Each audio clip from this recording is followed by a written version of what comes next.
Blood group. अब हम सबको पता है कि ब्लड ग्रुप की इम्पोर्टेंस कितनी ज़्यादा होती है हमारे बॉडी में।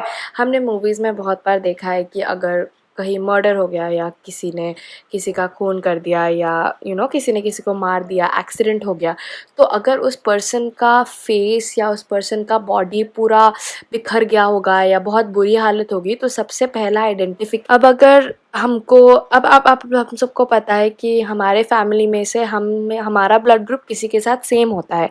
उसी तरीके से हम लोग समझ सकते हैं कि अगर बच्चे का ब्लड ग्रुप जो है, अगर वो मम्मी की तरह होगा, नहीं हुआ तो वो पापा की तरह होगा।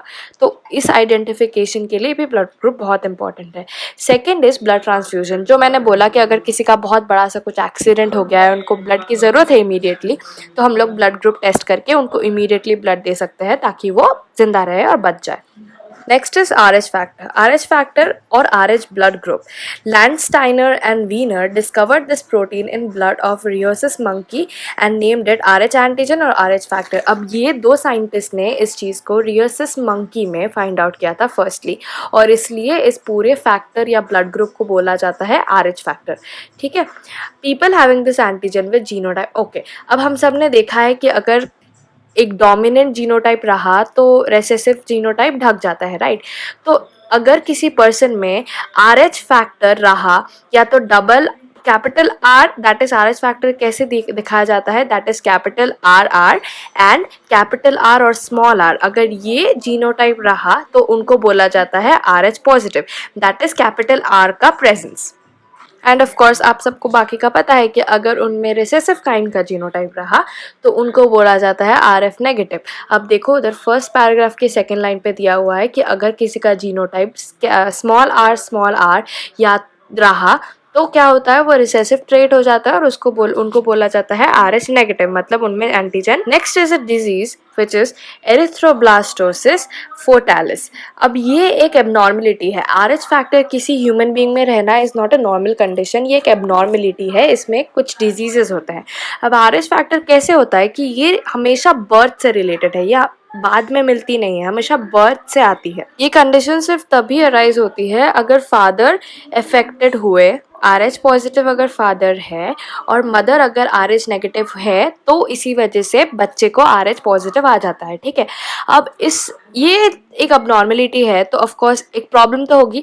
और थर्ड लाइन में लिखा है कि child inherits the trait from the father. Of course क्योंकि पापा का RH फैक्टर पॉजिटिव रहना चाहिए और मम्मी का RH फैक्टर नेगेटिव हुआ तो ही बच्चे को RH पॉजिटिव हो सकता है।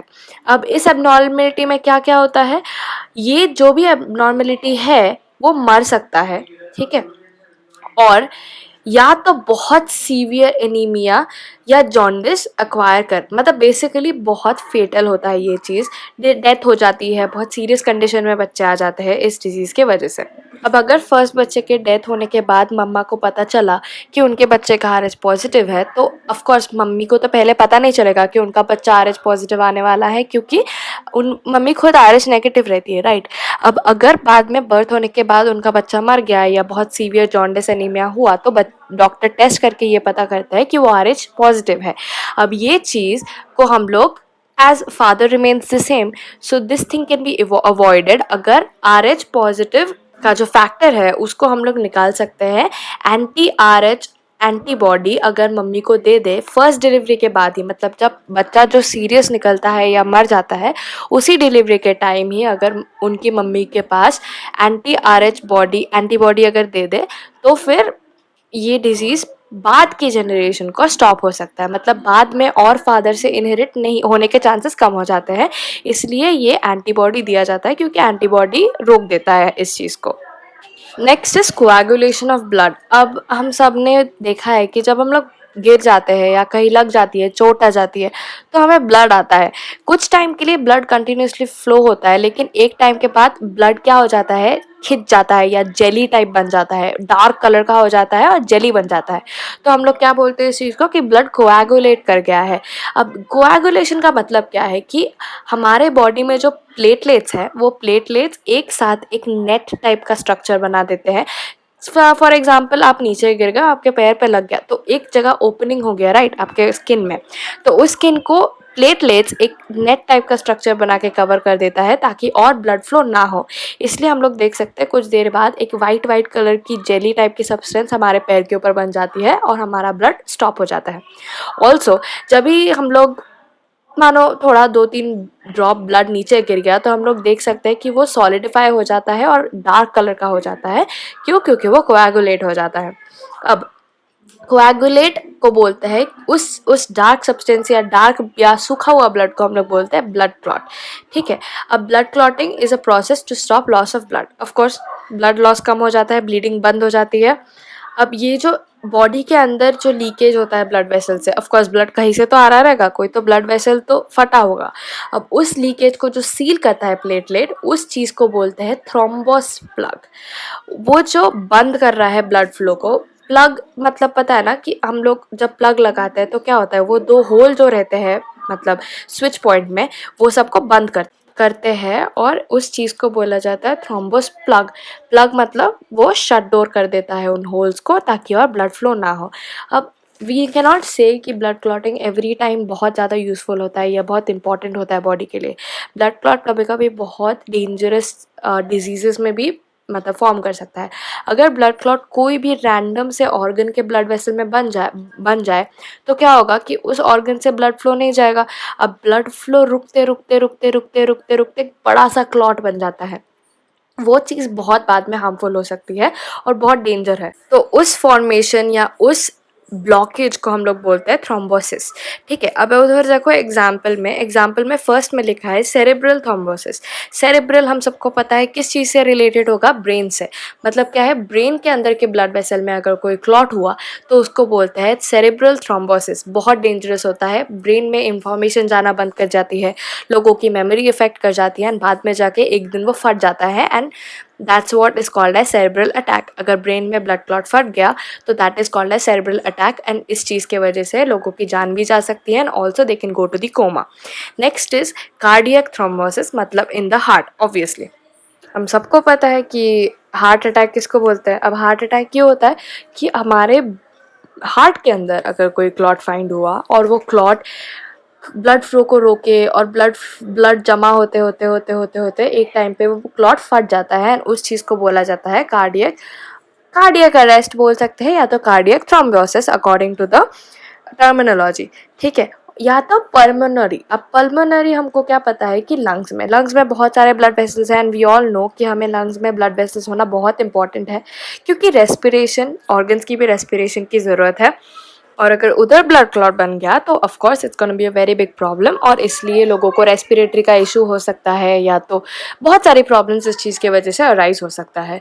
अब average blood clotting time is 3 to 4 minutes. मतलब क्या है कि एक ब्लड के एक ड्रॉप को कोएगुलेट होने के लिए या तो क्लॉट होने के लिए 3 से 4 मिनट लगता है। हम सबको पता है हमारा कुछ कट हो जाता है तो 3 to 4 मिनट्स या 5 मिनट्स मैक्सिमम वो कट बंद हो जाता है क्योंकि that is the average time of blood clotting. ठीक है। नेक्स्ट ये जो पिक्चर आया है इसमें हमने क्या देखा है कि this is the blood flow after a cut.